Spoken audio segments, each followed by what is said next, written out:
What's going on, family? So today I am making some pepper steak. Hopefully y'all enjoy. I don't know. I might do a story time while I'm cooking. Who knows? We'll see. Let's start off with the vegetables. Obviously, you want plain hands. You want some garlic.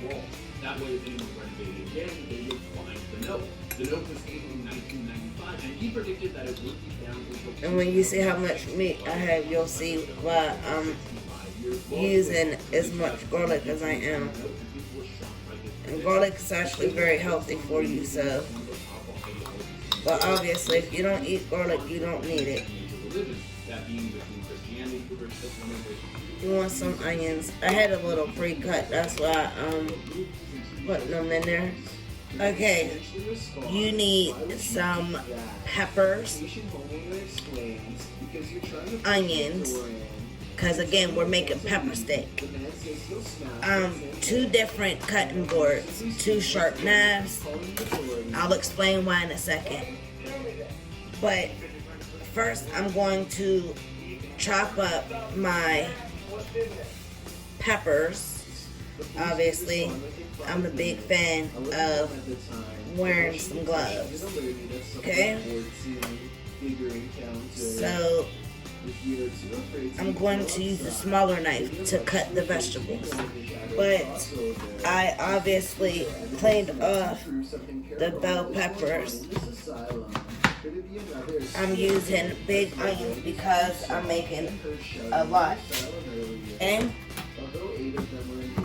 then I go like this. Kids, do not do this without parent supervision. But I cut. I did 3 cuts downward. So that leaves me with these 4, right? Turn it. Go straight down to have them about that big. Let's just hope their patience catches up with them. Number 12, strangers out the door. Strangers outside the door is very rarely a good thing, especially when they're these 2 fools. We posted this creepy video to Facebook in 2017. The video shows 2 strange men knocking on the front door of a home. I take all of these and put them where I put my other onions at. This bowl is going to be completely packed with vegetables when I'm done because I have bigger vegetables.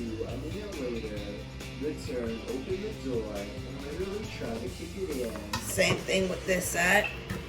Straight down.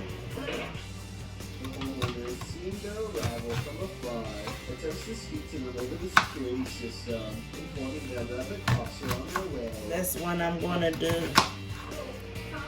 4 down. Then horizontally.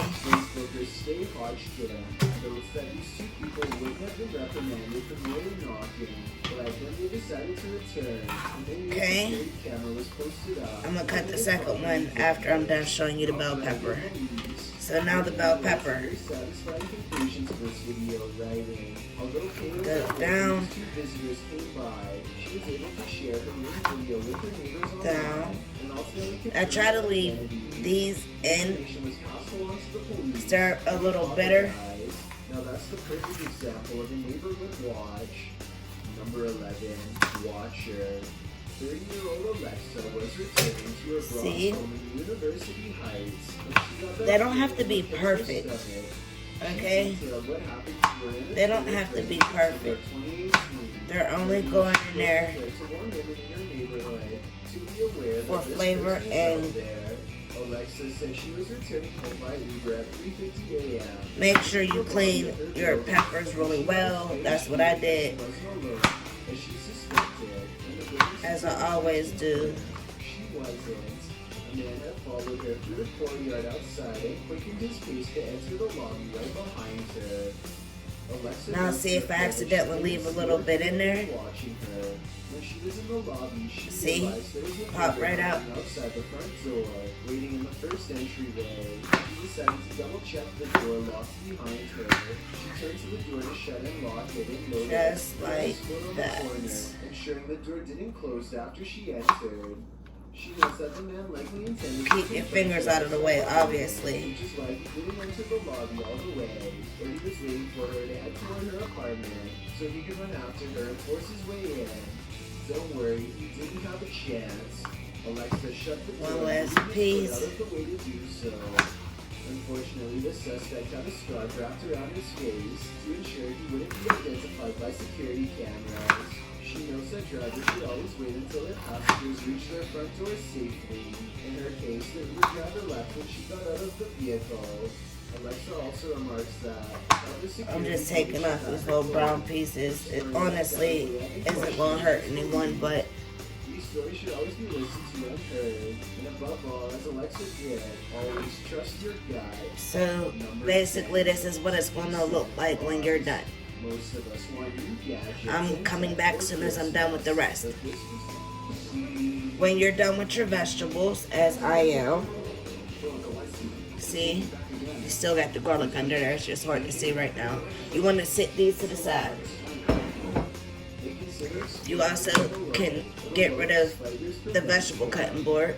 Now, I have the meat cutting board now. It's the plastic one that I tell you guys about, and I also have a tray sitting there. Okay, my big knife. The reason why we're doing this is because we're cutting the meat. This is Angus boneless sirloin tip roast, and took it out the pack. Alright, let me give you a tip real fast. What you want to do is put it in the freezer after you thaw it. Put it back in the freezer for about 10 minutes, which hardens it back up just a tiny bit.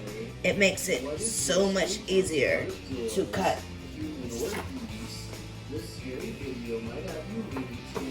So as you know, I am making pepper steak. So I could cut these in either strips, or I could cut this into cubes. But I normally cut them into cubes if I didn't already buy it cubed. It's really cheaper to do it this way, and I decided to do it this way so I could teach you guys.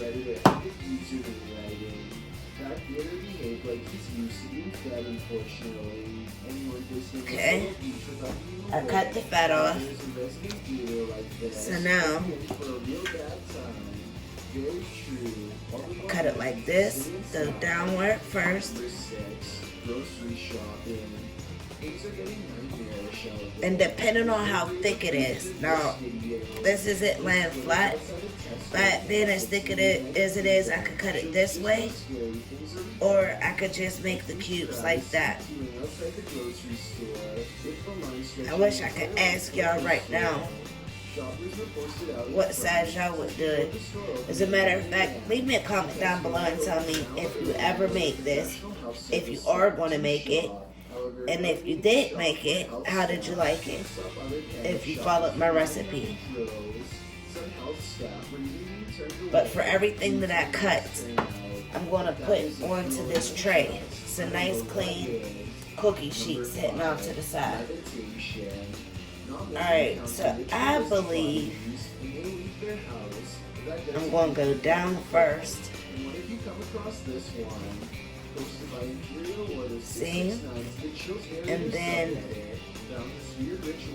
like this.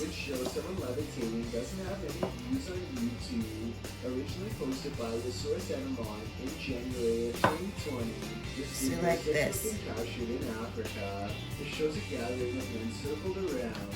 Well, this person appears to be levitating in the middle. It's unclear what this ritual is, or whether the levitation is same thing again. Regardless, pretty sure this isn't something you want to run into on your walkabout. And I'm actually doing 3 of these. Not 1, but 3. Well, I'm actually going to update you and let you know if I did all 3, because that's a lot.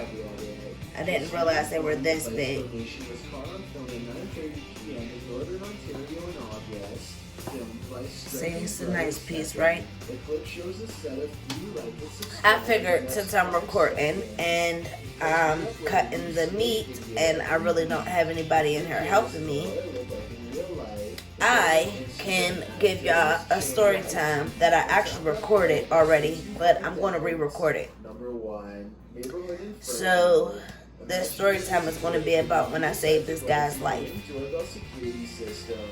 So I'm one of them people, I'm not a morning person, I'm a night owl. I do not like being bothered in the morning, don't mess with me, that type ordeal. Like when I'm working, I work overnight shifts, that type of thing. Like, don't bother me. But anyway, I was about 15, and that morning, for some reason, I was up on time for school. I had my shower already. I was dressed.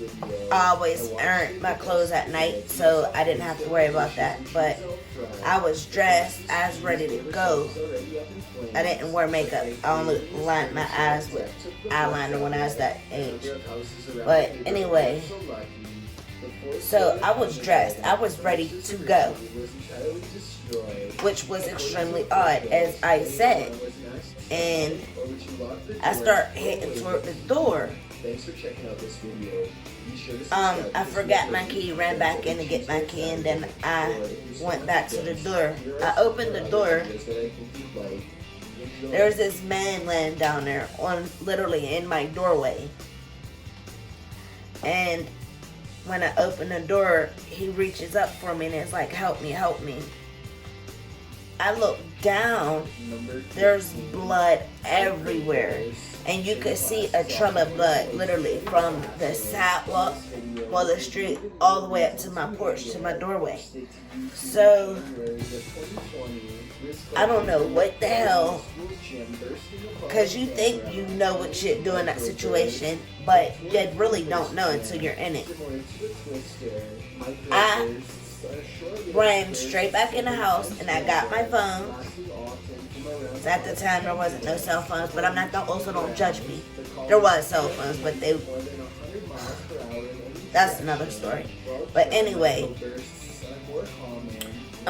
so I ran in, I got my house phone, I come back to the door, I drop down and I'm holding him and holding his chest at the same time while he's grabbing me to sit up some. And I'm on the phone. I never in life dial 911. You don't do that. But that day, I did it. But I called 911 and I'm like, I need an ambulance. There's a guy out here on my porch. He's been shot multiple times. And they're asking me questions about him. I don't know this man. I never met him a day in my life until then. So I'm like, yo, I don't even know this man's name. Like, just come help him, you know?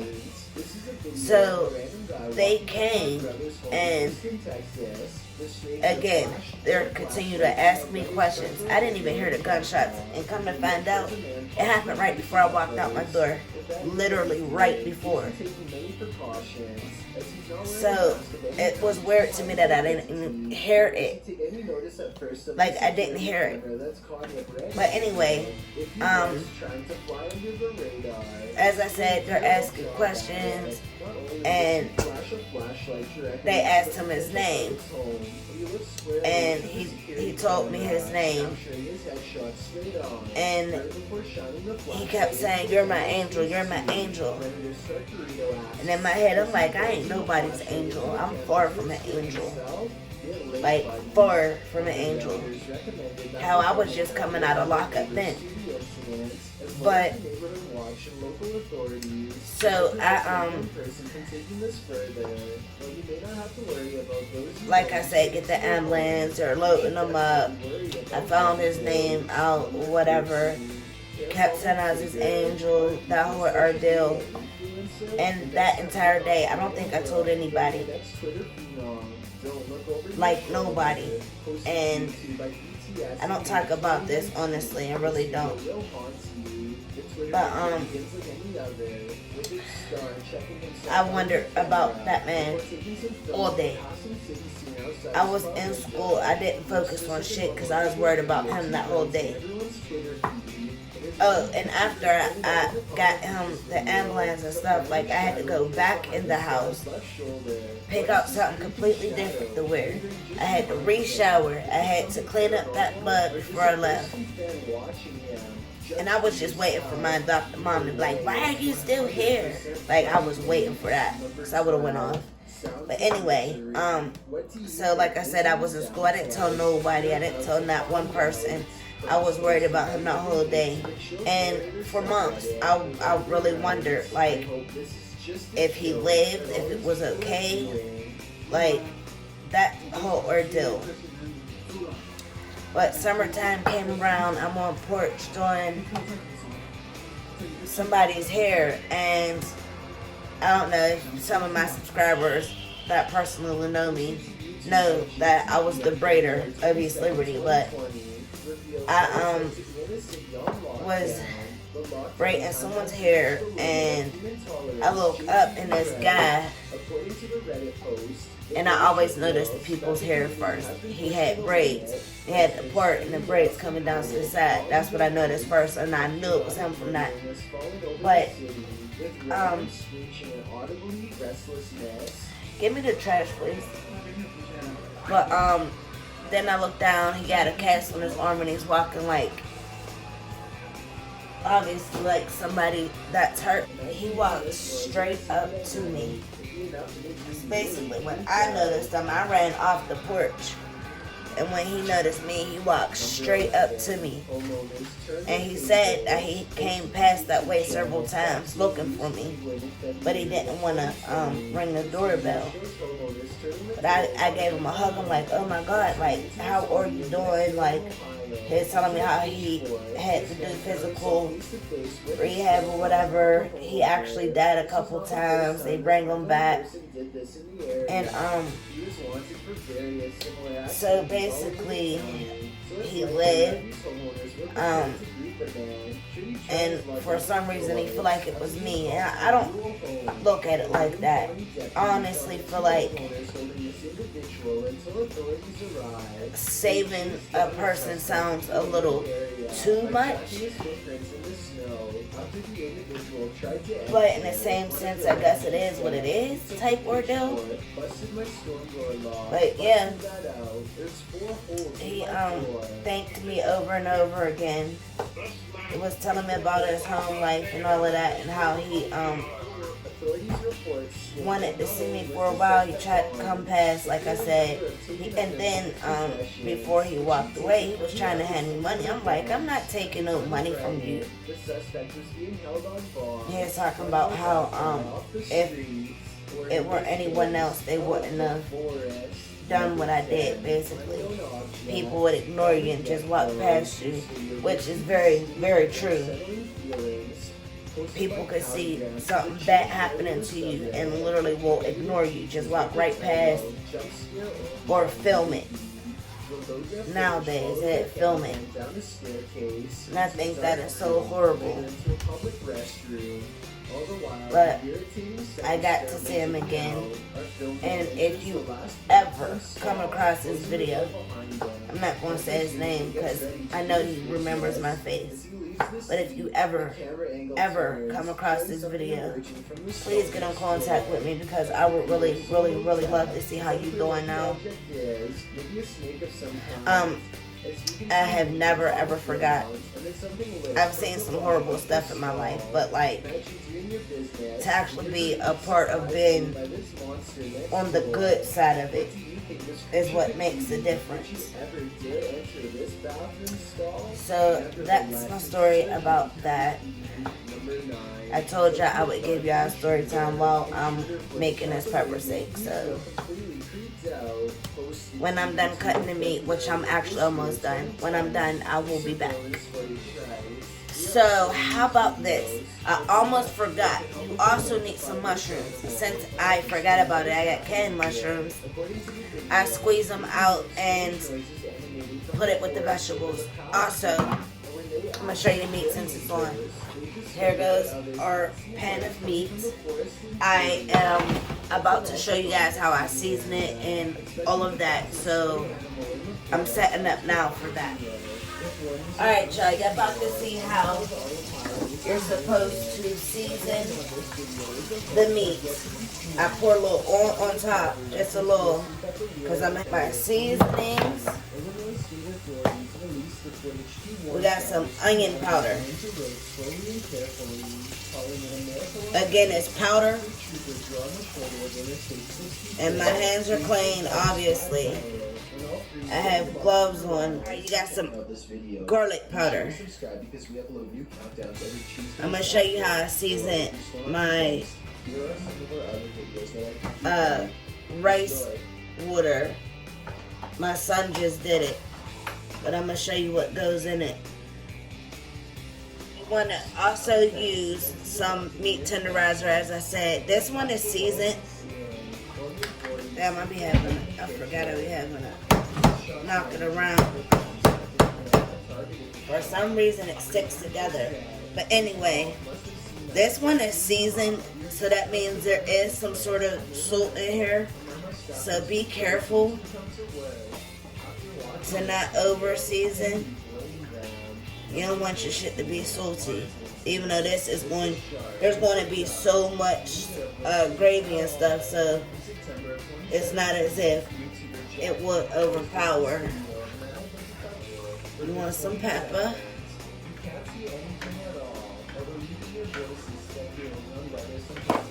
And you want some Cajun. Now, the Cajun seasoning also has a little salt in it.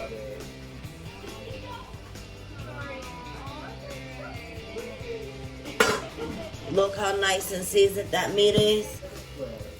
Mix it all together. My flame is on.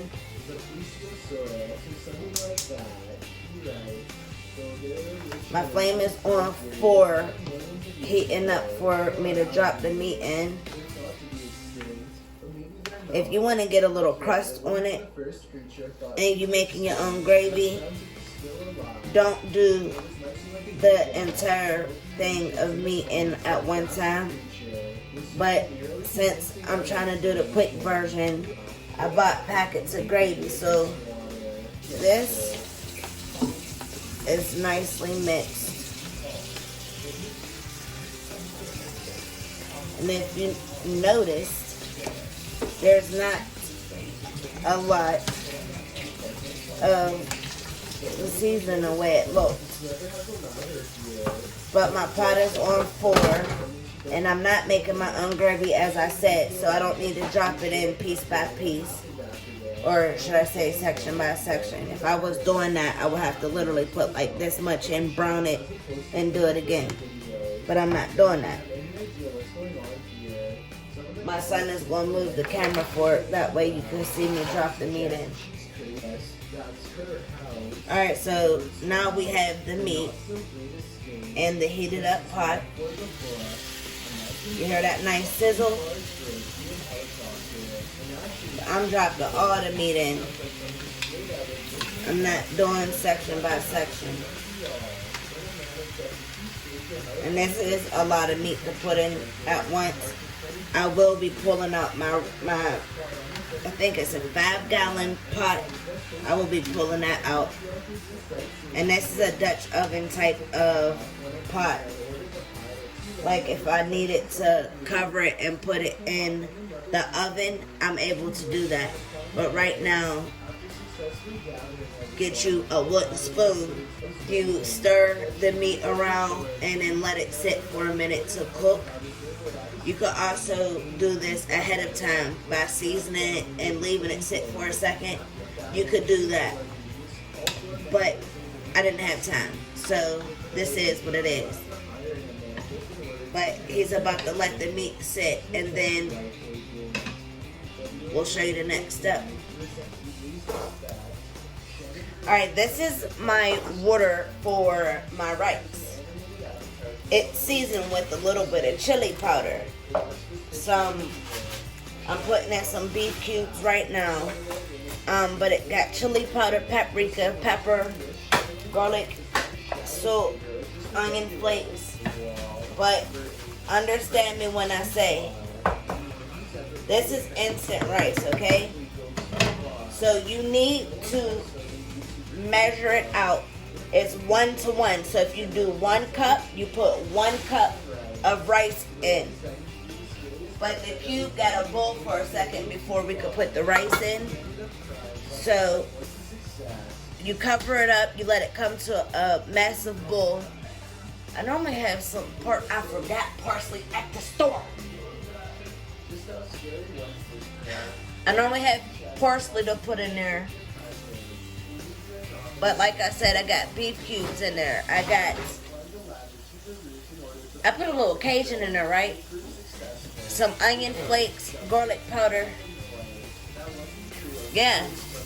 You let it come up to its boil. I'm sure that them cubes are melted by now. But I like to be double. See that bowl right there? That's how you want it to be. Right there. It even fogged up my lens for a second. Make sure, again, you got a wooden spoon. You need your wooden spoons when you're cooking. Cooking with love. You definitely need to cook with love. I'm about to drop the rice in.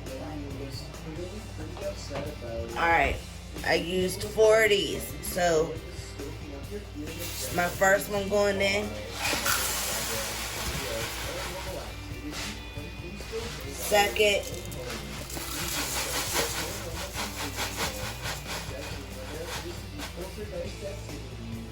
Third.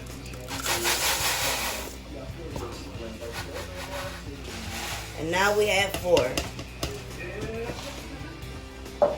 So I'm going to stir it down up in there. Make sure every grain is covered, right? And then you want to turn your flame off. And then you need to put the lid back on it. And guess what? It's going to be cooked. So that's all for the rice. It's seasoned and it's cooked. It only needs to sit in the bowl of water. The water's already boiled, so you don't need to do nothing else. That's it for that. We'll be back. Alright, you see the meat? This is actually where you want it to be, right? I'm going to drop 2 more beef cubes. 2 more beef cubes in here.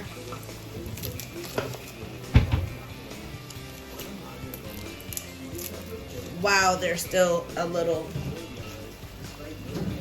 sauce down in there. Stir it up in there.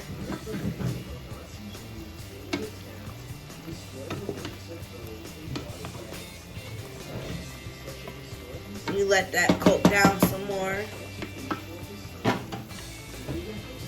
I'm going to add some more Cajun.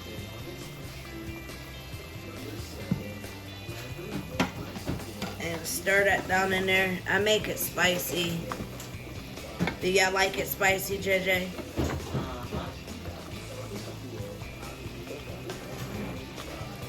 You heard my baby, he said he liked it spicy.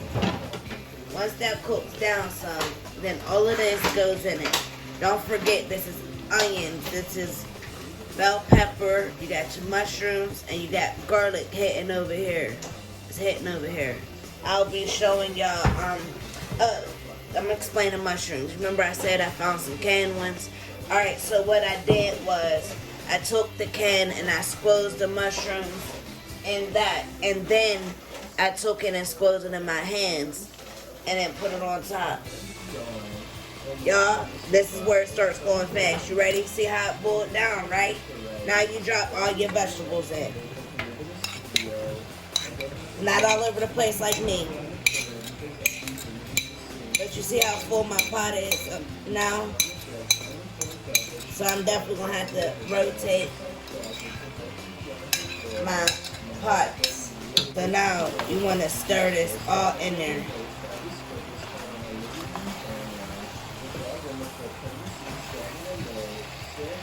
Oh yeah, I'm definitely going to have to rotate pots. You want to stir all this in there.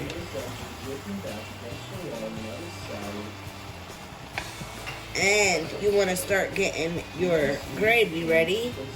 So that's what we're about to do, okay? I'm gonna need my son to come take over on stirring. My baby boy, the one who's always with me when I'm recording. Ain't that right, son? It's my baby. Alright, thank you, son. Alright, we're going to start the gravy. Alright, so we got a mixture of gravies here. I got brown gravy. Oh, and use the same bowl that your vegetables was in, so you ain't wasting dishes. So get your gravy out. So brown gravy, onion gravy, mushroom gravy, and I'm using, I think, about 8. I always use about 8. More brown.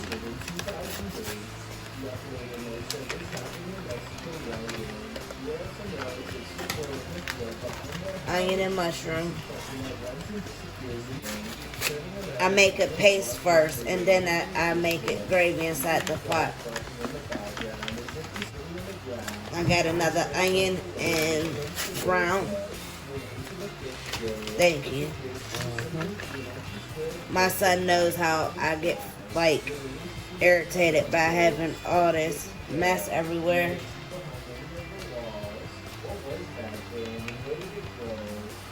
And yes, I had a mixture of regular and all of that. Now I put some Cajun seasoning.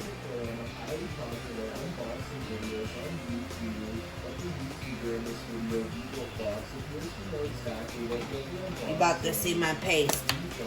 I use, and the reason why you want so much of all of that is because this is 8 packs of gravy. That's a lot of liquid. So everything's going to basically be watered down a little bit.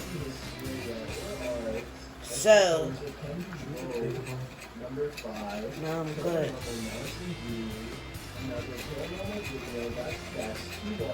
And then I put a little gravy master. A little gravy master in there. And then I got my water. And I'm only making a paste. I'm not making the whole gravy yet. And by reusing the same bowl that you had your vegetables in, makes the flavor.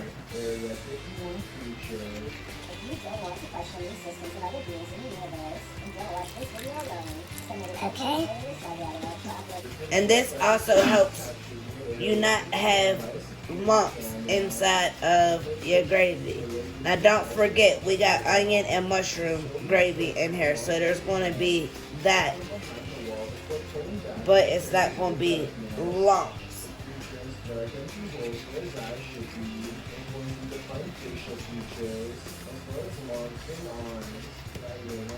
Add a little more water.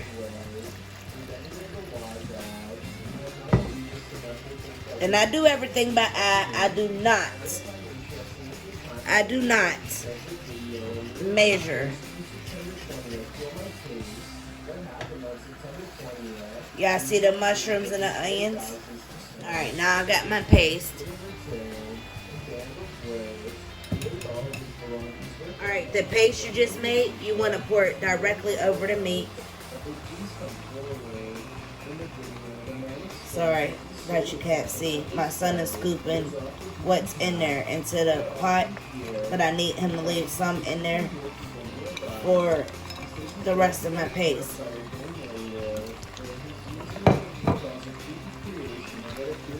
Now we make a little more with what we got.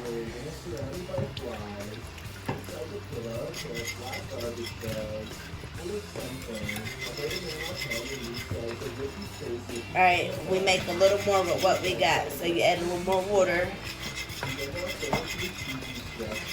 And keep whisking.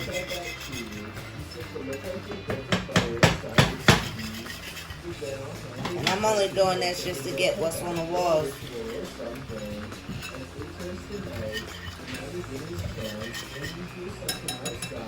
Alright, we're done with the whisk. So now you want to, again, pour what's in there. And then you want to pour some more water. You're going to put a lot more water in. Because that's gravy. You see how thick that is right there?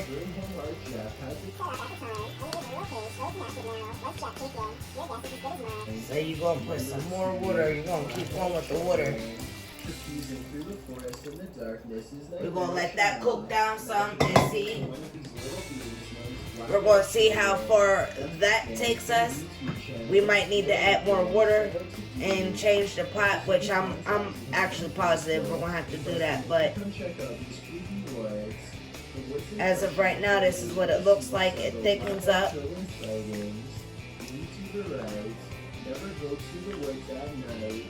It thickens up and makes this, obviously, a gravy, a really nice gravy. The paranormal creatures of modern day legend, the pale children possess black eyes, no surprise there, and are regularly spotted panhandling or hitchhiking. Let's set the scene. Now the way he's stirring it, that's how you want to do it, because it takes the gravy that was poured over the meat. It takes it off of there, and then it makes the gravy. So that's what you want to do. And we'll be back when it's time for us to swap the pots out. Y'all, this is the consistency you want, okay? I know it's a lot of steam, but this is the consistency you want. You see that? That's that pepper steak right there, boo-boo. Alright, what you do with the rice is you take a fork and you fluff it. You fluff it and it's mixing more of the seasoning together, obviously. You don't add no more while it's done. But you fluff it.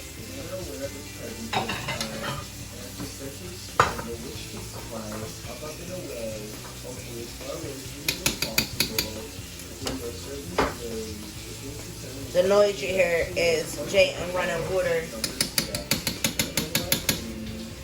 Alright, so that's fluff. First you want to scoop some rice into your bowl. And I'm not going to put a lot because this is my daughter's and she don't eat. Certain, you get you some vegetables and some gravy. Then you get you some meat. And there you go. You got you some pepper steak. If you enjoyed that video, please give me a big thumbs up. Comment, like, share, subscribe. Hit that notification bell. That way you're notified every time I drop a new video. And yes, I mean every time. If you use my recipe, make sure you get your wooden spoons. Thank you for watching. Deuces.